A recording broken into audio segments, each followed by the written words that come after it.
आज की इस वीडियो में बात करने वाले हैं वैद्युत ऊर्जा के बारे में, यानी इलेक्ट्रिक एनर्जी के बारे में। इस टॉपिक को समझने से पहले हम सभी ये जानते हैं कि जब किसी चालक को क्या करते हैं, किसी बैटरी अथवा सेल से कनेक्ट करते हैं तो उसमें मुक्त इलेक्ट्रॉनों की बहुत ही अहम भूमिका होती है धारा को प्रवाहित कराने में। बिल्कुल वही बात यहाँ पर ही भी, अगर ये चालक है तो इस चालक में क्या होगा, इलेक्ट्रिक करंट अगर फ्लो कराया जाता है तो उस केस में जो मुक्त इलेक्ट्रॉन होते होंगे वो अनुगमन वेग से बैटरी के पॉजिटिव टर्मिनल की तरफ क्या होंगे, गतिशील हो जाते हैं। गतिशील होने का मतलब क्या, उसी की तरफ भागना शुरू करते हैं।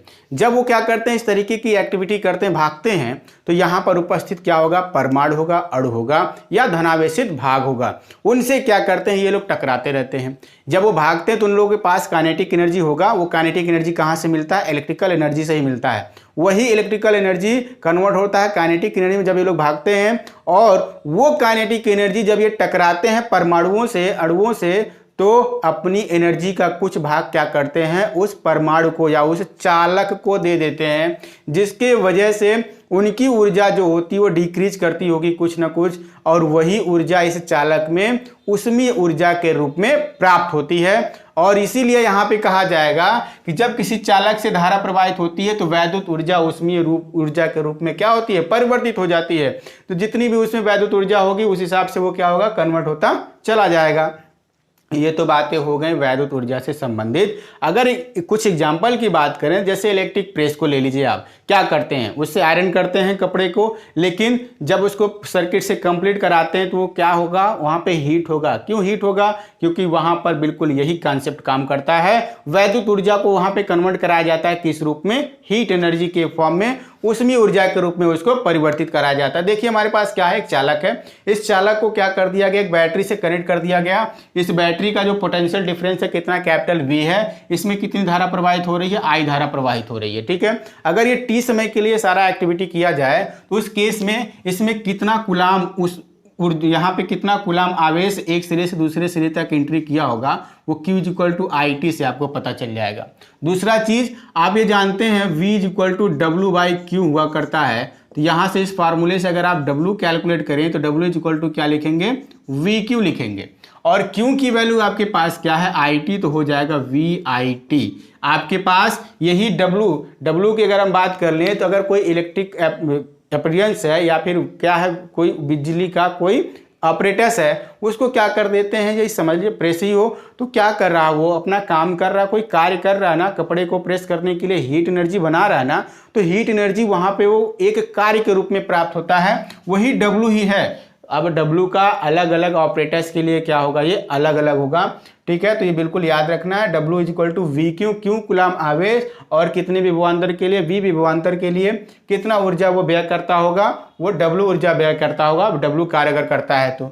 दूसरा काम क्या, Q = IT हो गया। इस फार्मूले से इसको सेकंड फार्मूला बना लिया गया। और एक हमारे पास फार्मूला ओम के नियम से V = IR हुआ करता है। तो इस केस में यहाँ पे रखते ही I² RT हो जाएगा। ठीक है, I² RT। और अगर एक फार्मूला बात करें, I = V/R होता है, तो इस I की जगह पर रखेंगे तो V² R² × RT हो जाएगा। R से R कट जाएगा तो V² R × T हो जाएगा। इस तरीके से आपके चार फार्मूले ये बन के तैयार हो जाते हैं। W = VQ हो जाएगा, VIT हो जाएगा, I² RT हो जाएगा, और V² R × T हो जाएगा। ये आपके क्या है, टोटल इलेक्ट्रिकल एनर्जी को कैलकुलेट करने के फार्मूले हैं, जिसे आप किस फॉर्म में कैलकुलेट करेंगे, जूल के फॉर्म में। ठीक, अगर इसी को आप कैलोरी के फॉर्म में कन्वर्ट करना चाहते हैं तो हीट के फॉर्म में, उष्मा के फॉर्म में, तो जूल ने एक नियम बना रखा है इधर, क्या W = directly proportional to H लिखेंगे, और फिर यहाँ से डायरेक्टली प्रोपोर्शनल का सिंबल हटाएंगे तो आपको ये क्या मिल जाएगा, यहाँ से एक कांस्टेंट आता है J, जिसे कहते हैं जूल कांस्टेंट। अभी आगे बताते हैं वो क्या है। और यहाँ से H = जब लिखेंगे तो W/ क्या लिखेंगे, J लिखेंगे। यहीं से आपका ये सभी के सभी जो जूल के फॉर्म में फॉर्मूले थे वो किस फॉर्म में कन्वर्ट हो जाएंगे, कैलोरी के फॉर्म में कन्वर्ट हो जाएंगे। क्योंकि 1 कैलोरी = कितना, हाउ मच जूल, 4.2 जूल होता है। ये आप बिल्कुल याद रखेंगे, 1 कैलोरी = कितना जूल हो जाएगा, 4.2 जूल होता है। उस केस में 1 जूल = 1/4.2 ये हो जाएगा। अगर J की वैल्यू की बात कर लें तो कितना होता है, 4.2 होता है। तो यहाँ से हीट का जो फॉर्मूला होगा वो सब बदल जाएगा।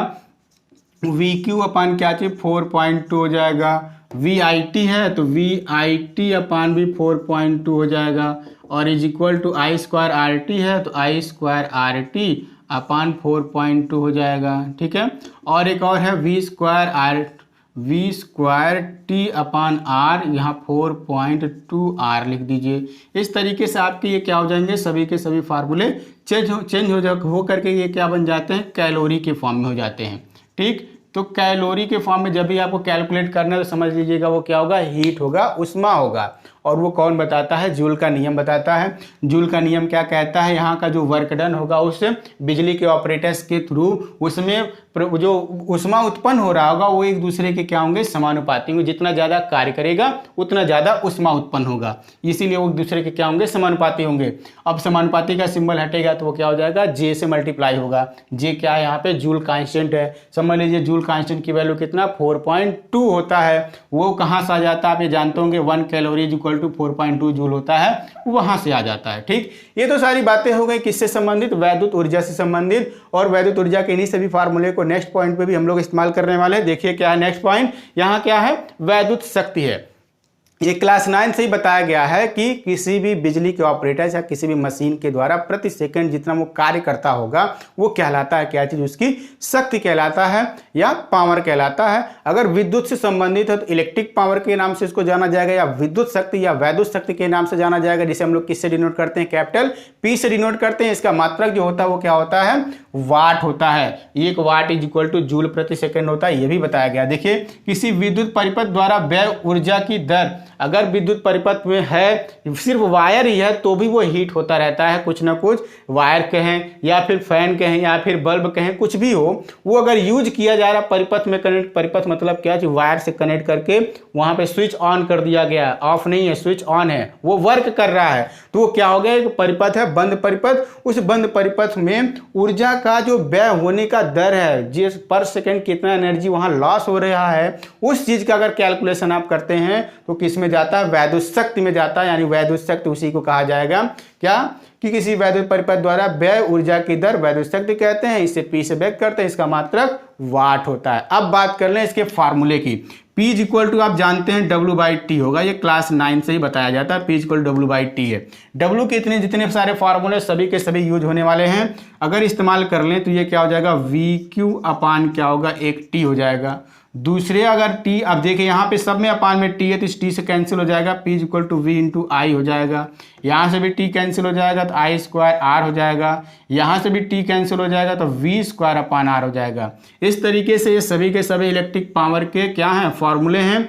इन्हीं सभी फार्मूले से आप क्या करोगे, अलग अलग टाइप्स के न्यूमेरिकल को सॉल्व करोगे। यहाँ पावर की यूनिट क्या होती है, वाट होती है, हमने बोला वाट, तो ये वाट है। तो जूल पर सेकंड देख लीजिएगा, यहाँ पे P इक्वल W/T, W का यूनिट क्या होता है, जूल होता है, तो 1 वाट इज इक्वल टू, अगर आप लिखना चाहें तो 1 जूल पर सेकंड लिखेंगे। ठीक है, इस तरीके से अगर 1 वाट को डिफाइन करना है तो किसी बिजली के ऑपरेटर अथवा किसी मशीन के थ्रू पर सेकंड 1 जूल अगर ऊर्जा होता है, व्यय होता है, तो वो क्या हो जाएगा, 1 वाट के बराबर हो जाएगा। ये भी आप बिल्कुल याद रखेंगे, 1 वाट को भी डिफाइन करना है। 1 किलो वाट की बात करेंगे तो 1 kilowatt is equal to कितना हो जाएगा, 1000 वाट होता है, 1000 वाट हो जाता है। ठीक है, अगर ऐसे ही और आगे जाएंगे तो अलग अलग टाइप्स के यूनिट आएंगे। एक और इसमें आता है 1 हॉर्स पावर, 1 HP। 1 HP की अगर बात करते हैं तो कितना, 746 वाट होता है। ये बिल्कुल आप याद रखेंगे, इस पे भी काम करना हो आपको मिल जाएगा न्यूमेरिकल प्रॉब्लम के लिए। तो 1 horsepower is equal to कितना, 746 वाट होता है। अब इसी को और आगे कन्वर्ट करना हमको, इलेक्ट्रिकल एनर्जी का एक यूनिट और होता है किलोवाट आवर, जो कि बहुत ही ज़्यादा यूज होने वाला है। बिजली के केस में 1 किलोवाट आवर को ही हम लोग यूनिट कहते हैं ना, 1 यूनिट, 2 यूनिट, 3 यूनिट हमने बिजली यूज किया है। तो वो यूनिट क्या है, बोर्ड ऑफ ट्रेड यूनिट है। और बोर्ड ऑफ ट्रेड यूनिट को ही क्या कहते हैं, किलोवाट घंटा कहते हैं, KWH कहते हैं बहुत शॉर्ट फॉर्म में, और उसी को यूनिट भी कहते हैं। इसका मतलब क्या है, अगर क्या है 1 किलोवाट वाला कोई, 1 किलोवाट वैद्युत शक्ति वाला कोई क्या है, वैद्युत परिपथ है। हमने क्या कर दिया, फैन, बल्ब, हीटर जितना भी था अपने घर में, उन सबको एक बिजली के परिपथ से कनेक्ट किया, और उसका जो पावर निकल के आता है वो कितना आता है, 1 किलोवाट आता है। तो उसको हम यूज करें कितना, 1 घंटे के लिए अगर यूज करें तो कितना ऊर्जा वो व्यय करेगा, 1 किलोवाट आवर ऊर्जा यहाँ पे क्या करेगा, वो व्यय करेगा, यानी 1 यूनिट व्यय करेगा। तो बिल्कुल इसको आपको समझ के रखना है। 1 किलोवाट वैद्युत शक्ति वाले परिपथ में 1 घंटे में व्यय वैद्युत ऊर्जा को 1 किलोवाट आवर कहते हैं या 1 यूनिट कहते हैं, इसको डिफाइन करने की अगर बात हो तो। ठीक है, तो ये परिभाषा अगर कंप्लीट होती है तो एक बात और यहाँ बताई जाती है, 1 किलोवाट आवर क्या है, किस चीज का यूनिट है, इलेक्ट्रिकल एनर्जी की, वैद्युत ऊर्जा का ही यूनिट है, लेकिन ये कमर्शियल यूनिट होता है। आप देखेंगे बिजली के केस में इस यूनिट का इस्तेमाल किया जाता है। ठीक है, तो अगर ये जानते हैं तो इसको हमको जूल में भी कन्वर्ट करने आना चाहिए कि 1 किलोवाट आवर में कितना जूल होता है। तो अगर हम बात करें 1 kWh में कितना जूल एनर्जी होता है, तो किलो का मतलब क्या हो जाएगा, 10³ हो जाएगा। यहाँ वाट मतलब जूल पर सेकंड हो जाएगा, तो इसको कुछ नहीं चेंज करना है। लेकिन आवर को हमको चेंज करना है ये सेकंड के फॉर्म में। तो 1 घंटे में कितना सेकंड होता है, 3600 सेकंड होता है। ठीक है, इस तरीके से इसको हम क्या करेंगे, 3.6 इंटू देखिए 10³ और यहाँ का 2, तो 10 क्या हो जाएगा, ये 5 हो जाएगा। नहीं, अभी केवल 36 लिख करके इसको ऐसे बना के रखिए। ठीक है, अभी ये क्या जूल में हो गया। अगर यहाँ पे वाट की बात करें तो वाट मतलब क्या, जूल पर सेकंड हो गया, और 3600 सेकंड था, सेकंड की बात कर ले, सेकंड से सेकंड कैंसिल हो जाएगा, केवल आपका क्या बचेगा, जूल बचेगा। मान घटता समान बढ़ जाता, 3.6 इंटू 10⁻6 क्या हो गया, ये जूल हो गया 1 किलोवाट आवर के फॉर्म में। यानी 1 यूनिट में कितना जूल ऊर्जा होता है, 3.6 इंटू 10⁻6 जूल ऊर्जा होता है। इसको आपको क्या करना है, लर्न रखना है, रिमेंबर करके रखना है। अब बात कर लें कि किलोवाट आवर को किस तरीके से आप क्या करोगे, कैलकुलेट करोगे। वो कौन सा फार्मूला होगा जिसके द्वारा आप क्या करेंगे, किलोवाट आवर को कैलकुलेट करेंगे। ये क्लास 10th में बताया गया और यहाँ पे भी है इस सिलेबस में, तो पढ़ना तो जरूरी है ही। अभी हमने बताया W इज इक्वल टू क्या होता है, VQ होता है, या P इज इक्वल टू, या फिर आपको याद दिलाएं हम P इज इक्वल टू क्या, W/T हुआ करता है। तो W के केस में W इज इक्वल टू अगर लिखें तो क्या लिखेंगे, PT लिखेंगे। ठीक है, यानी वाट इंटू टाइम, ये क्या है, पावर इंटू क्या है, टाइम है। तो इस केस में यही अपना क्या है, 1 किलोवाट आवर अभी हम बनाना चाहते हैं। इसको क्या चीज, 1 किलोवाट आवर बनाना चाहें कि ये वाट किस, अभी वाट में है, अगर किलोवाट में बनाएं तो P/, क्या लिखेंगे, 1000 लिख देंगे। यानी ये वाट था, वाट किस में बदल गया, 1000 वाट में। अगर आप क्या करते हैं, बदलते हैं वाट को किलोवाट में, क्या करेंगे, 1000 से भाग करेंगे, तो वही हमने कर दिया। और यहाँ पे टाइम है, ये आप कह दीजिए पहले से किस में है, ये घंटे के फॉर्म में है। तो ये T किस फॉर्म में, आवर के फॉर्म में है। ठीक है, यहाँ पे हमने लिख दिया घंटे के फॉर्म में। तो ये P/1000 इंटू T किस फॉर्म में है, घंटे के फॉर्म में। तो आपका ये kWh तो इस तरीके से निकल जाएगा।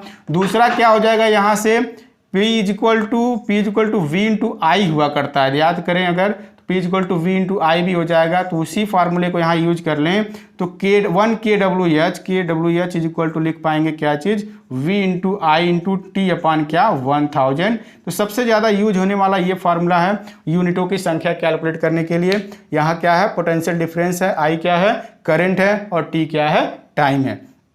और टाइम किस रूप में, घंटे के फॉर्म में, सेकंड के फॉर्म में नहीं। तो इस फार्मूले से क्या कर पाएंगे हम लोग, किलोवाट आवर यानी यूनिट की संख्या कैलकुलेट कर लेंगे। इसी के साथ सारे टॉपिक आज के कंप्लीट होते हैं। मिलते हैं नेक्स्ट वीडियो में, तब तक के लिए दीजिए इजाजत।